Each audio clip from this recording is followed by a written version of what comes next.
Thank you very much, Florida. Ladies and gentlemen, good morning. Yeah. It is a great honor for me to be with you today to discuss issues of tech, law, and how technology can help in access to justice because it's very much needed. So when Florida invited me to come and give this talk, it was first of all a shock and didn't know what to discuss because partly if I were good in technology, I would not have gone to law faculty, I would have done something closer to technology.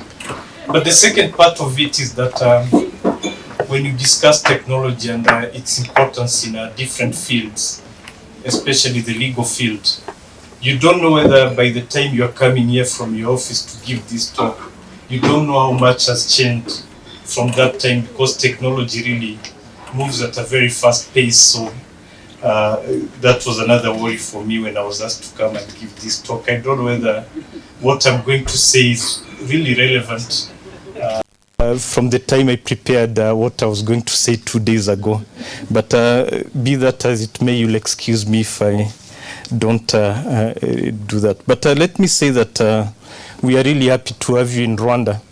And for you who want to consider Rwanda as your second home, please do that and we will be very happy to have you around. The other thing that I want to talk about is that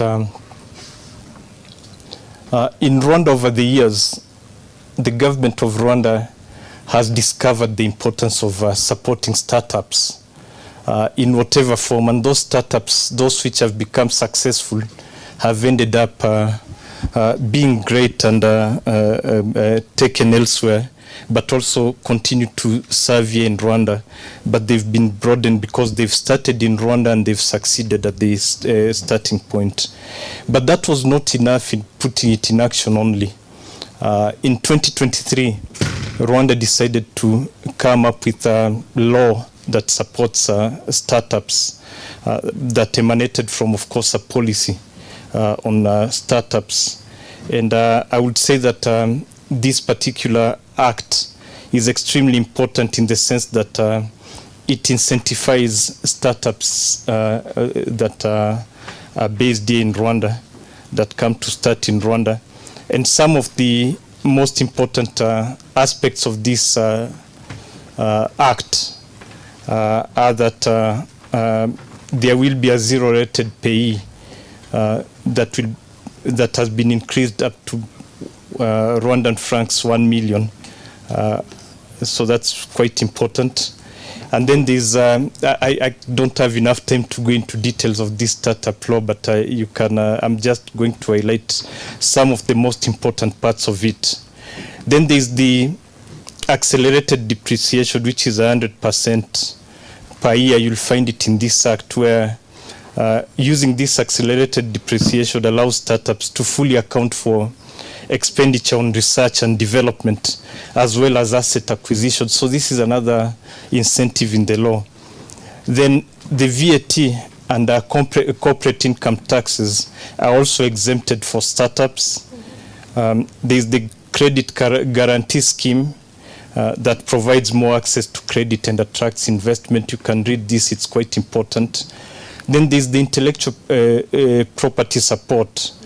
And this act provides technical support to acquire trademarks and patents as a support to startups. So you can go into details of that. Then there's the Seed Innovation Fund in this particular act. There's the immigration incentives to attract talent and promote growth. And I think you can testify to that because you've used this particular part in order to attract very good talent that, yeah. Then there's, of course, exemption of the payment of tax on shares in the startups. So this is just to list but a few on this particular act, which we do believe that it will incentivize the startups in Rwanda for the benefit of those who undertake these initiatives, but also for the benefits of Rwanda, because if these startups succeed, then it means that Rwanda will also succeed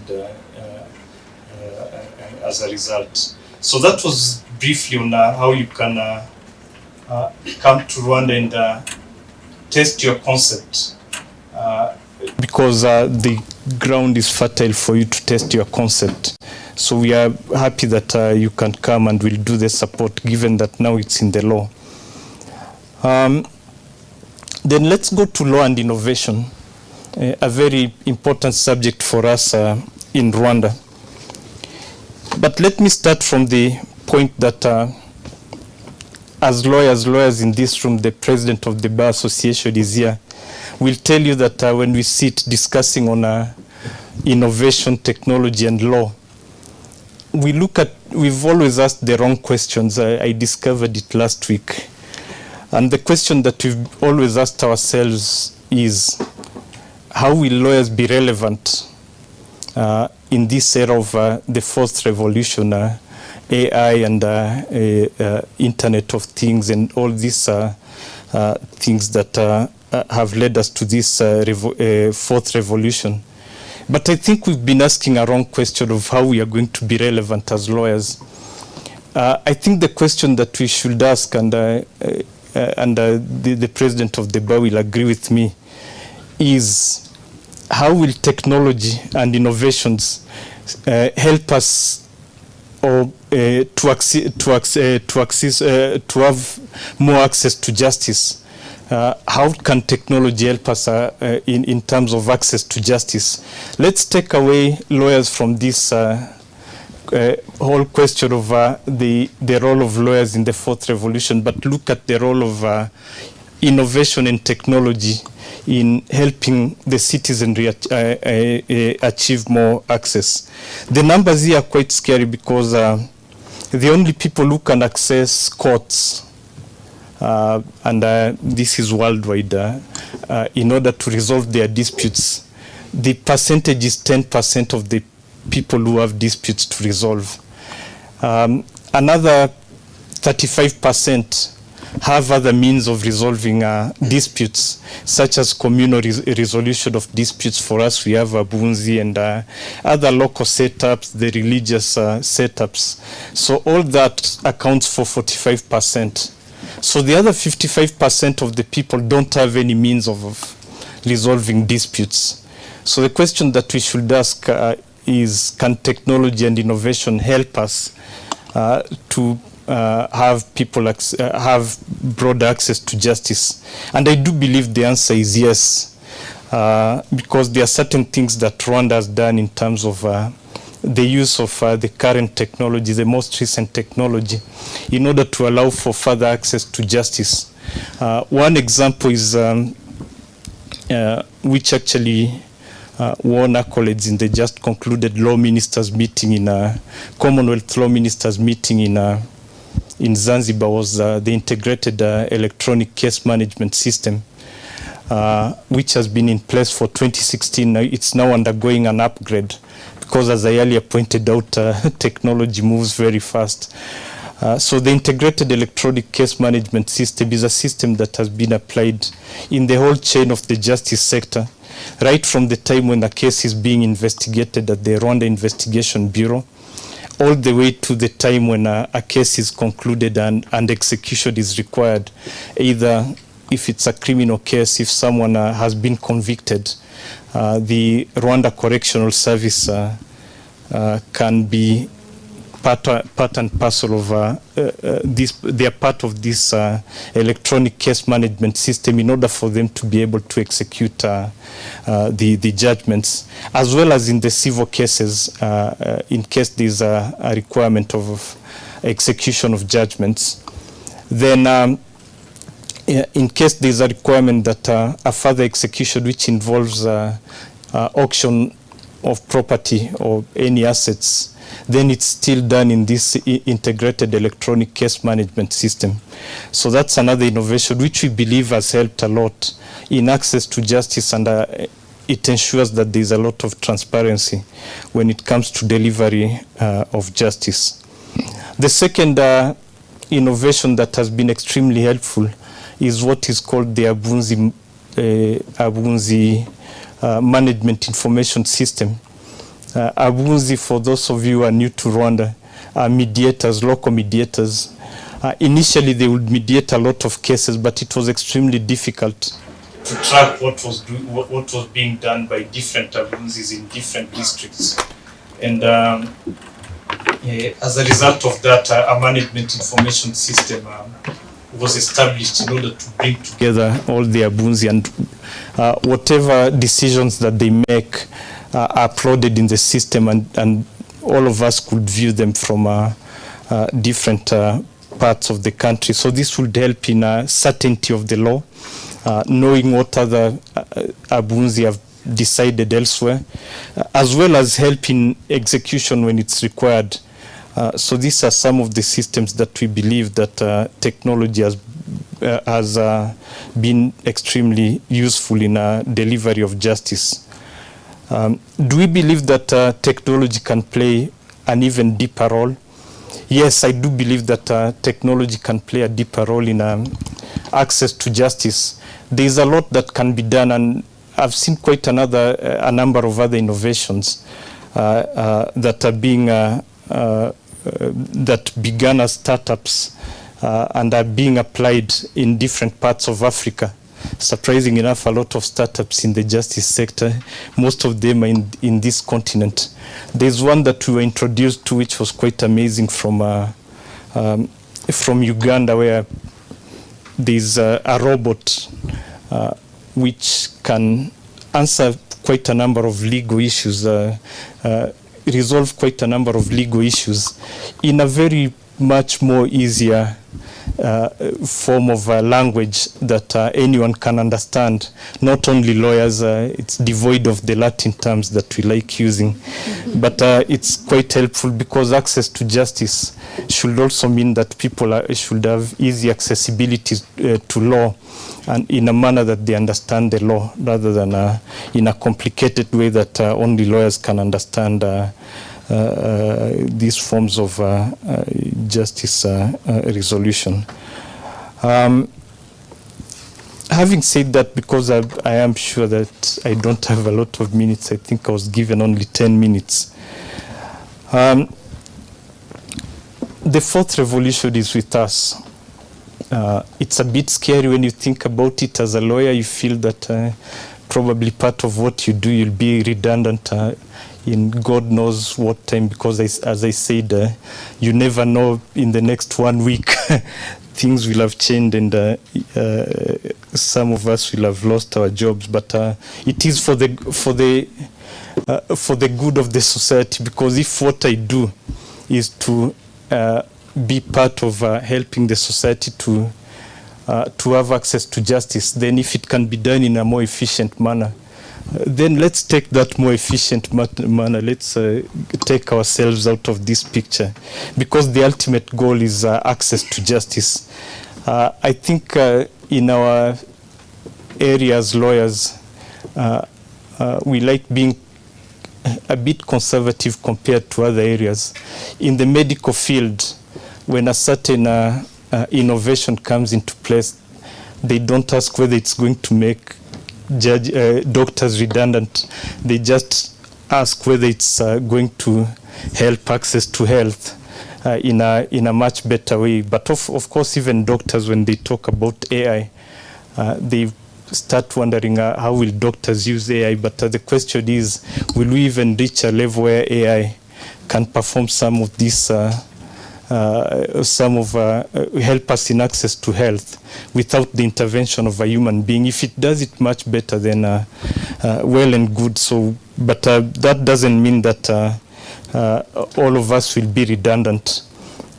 You have to adapt yourself to this change. Accept that what has been invented cannot be uninvented. So we have it here. So if it means that some of us will lose jobs, it's here. So what do we do in order not to? It's already invented. We cannot uninvent it. But let's use it for the greater good of the society in different fields, including access to justice.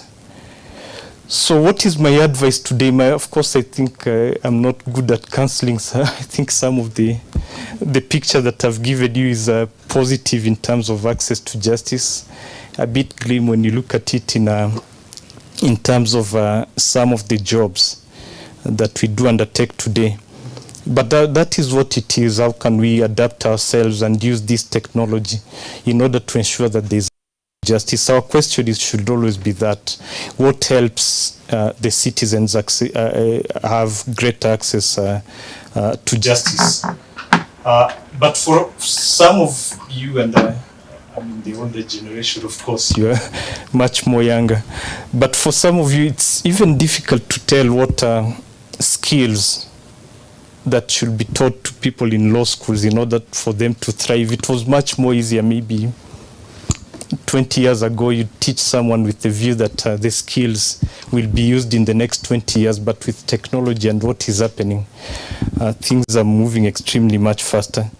I can give you an example. I think in 2021, when we were in the law ministers meeting of the Commonwealth, the issue of AI and law was discussed at length.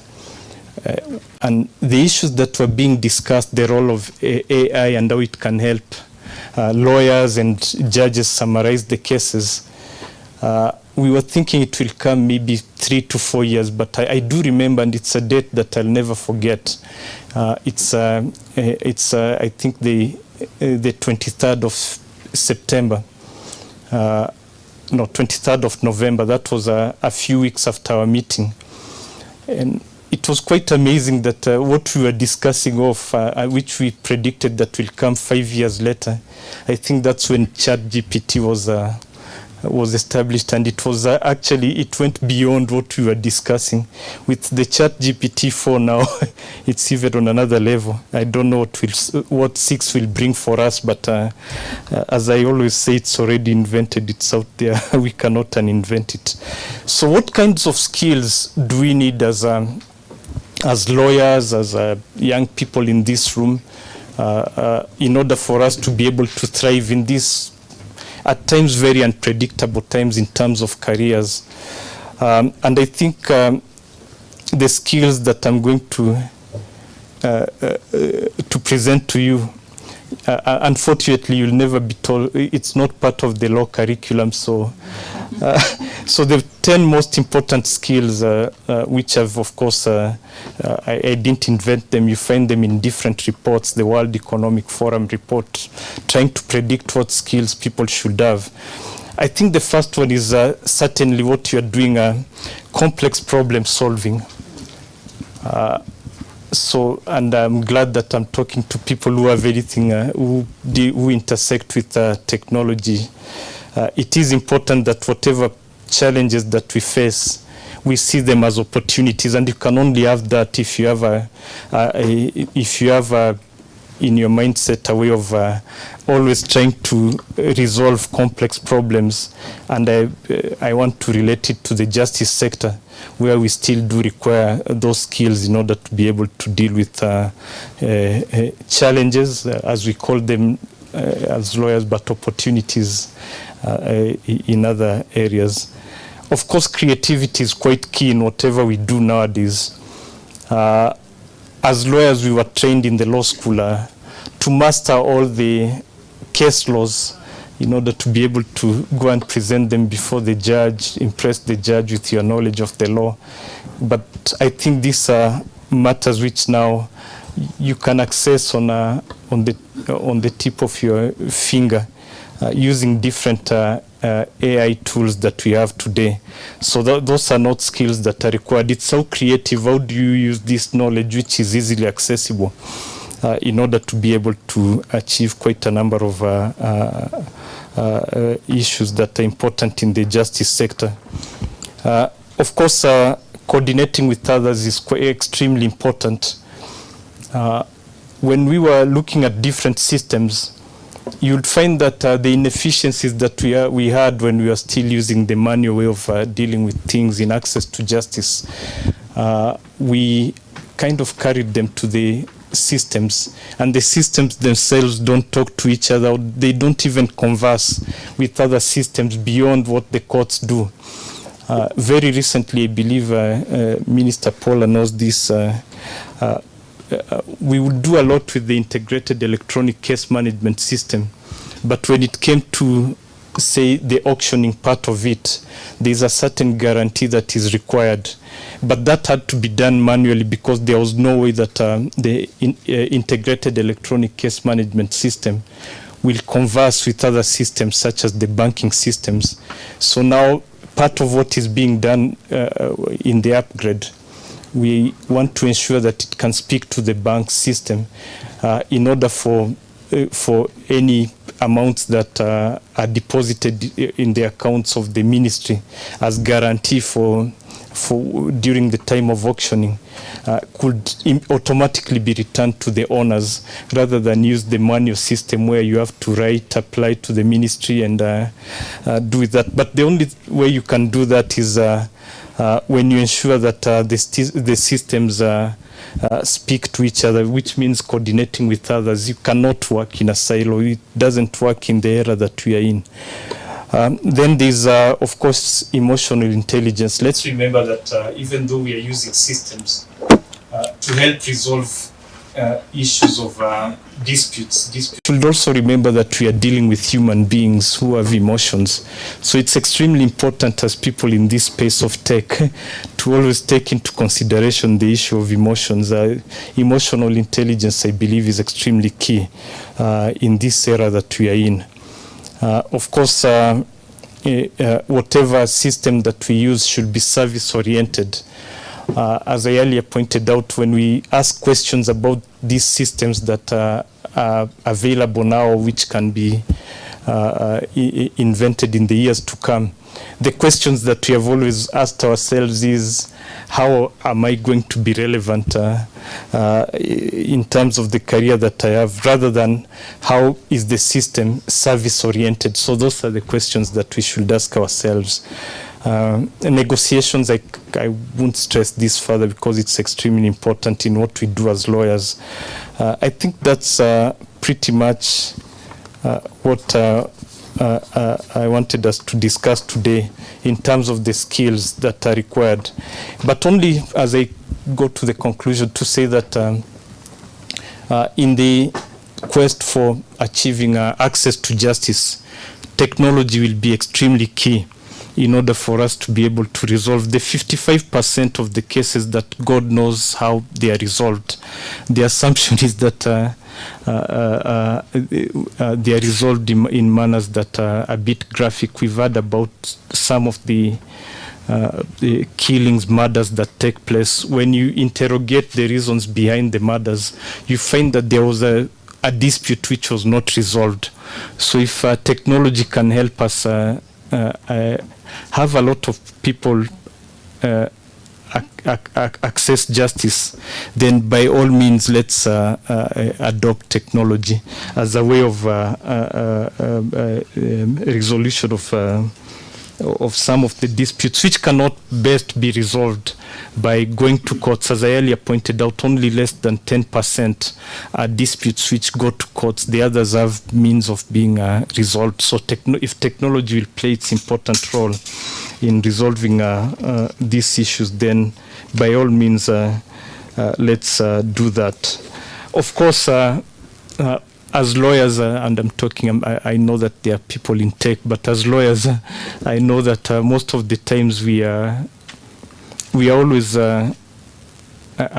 we sleepwalk into these technologies because of our nature. We are a bit conservative in the way we do things, but technology, I do believe, has no room for any complacency. We have to move fast. And I was discussing earlier with Florida. She said that this conference will be taking place once a year. And I asked her, why not twice a year? Because technology moves very fast. So I don't know, maybe it's something that you'll consider, of course, after making these baby steps. So thank you very much. And I avoided going into tech for the reasons that I told you. I don't know whether what I said is relevant from the time that I came from my office to this place, because it moves very fast. Thank you, and I wish you all the best.